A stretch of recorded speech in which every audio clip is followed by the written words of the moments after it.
Welcome to the WHHI Daily News. I'm Robyn Zimmerman. Let's begin with today's news headlines. Want a permit to hunt gators this fall? Well, Thursday is the opening day of the lottery for 1,000 permits to legally take out gators from public areas in the state. The season runs from September the 9th to October the 14th. And last year, a record 9,000 hunters from 40 states applied for a permit. Most of the out-of-staters from next door in Georgia and North Carolina. And last year, a little over 300 gators were taken out, 105 from the Lowcountry. Now, getting into the lottery at the DNR website costs $10, and if you do get a permit, well, it'll cost you $100. One of the issues still facing the state legislature whenever it comes back to finish its special session is finishing passage of a law to criminalize the trafficking of fentanyl. The two houses have passed differing bills on penalties for trafficking, ranging from 7 to 40 years in the Senate bill, and senators also want to add 5 years in prison, a fine, and the loss of gun ownership privileges for traffickers who also have a gun on them. Now, the House bill does not have that particular amendment. Well, according to the State Realtors Association, the housing market continues to tighten with fewer sales, while prices continue to rise.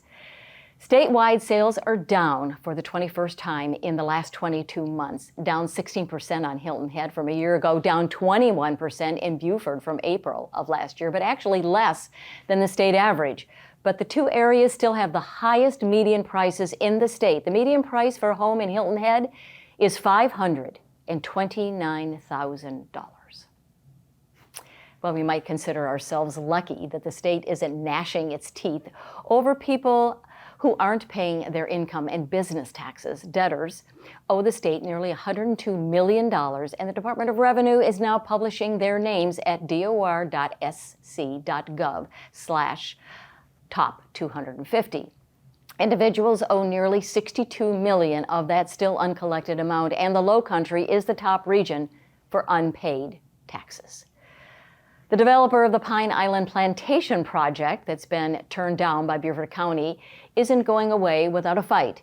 Elvio Tropiano is now asking the county to rezone his 500 acres on St. Helena Island to get out from under the cultural protection overlay that prohibits golf courses, resorts, and gated communities on most of the island.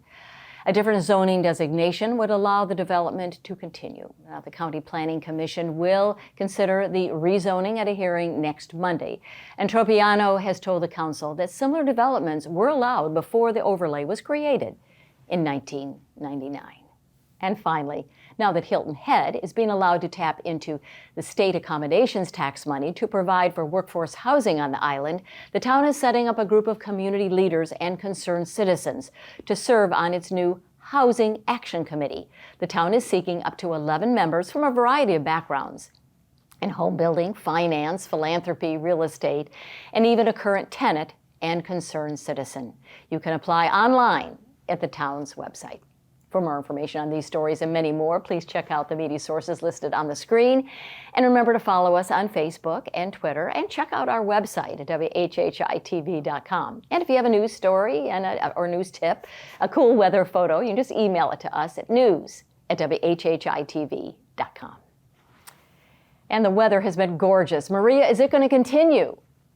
Thanks, Robyn. Yep, so taking a look ahead, we are going to see a little bit more rain as we get into the end of this week and into the weekend, but thankfully the warmer weather's here to stay and the highs are going to stay mostly in the 80s.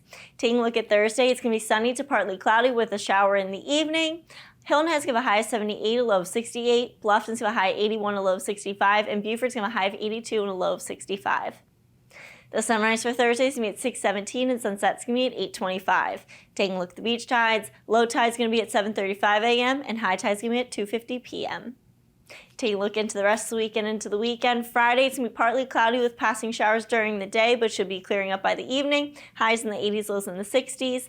Come Saturday, same thing. It's going to be cloudy with scattered showers throughout the day and hopefully be clearing up by the evening. Highs in the 80s, lows in the 60s. And then come Sunday, it's going to be cloudy with scattered thunderstorms throughout the day. But again, it should be clearing up by the evening. Highs in the 80s, lows in the 60s. That's it for today. Let's head it back to the desk. Coming up after the break, we'll find out what is happening with the Neighborhood Outreach Connection. Don't go away.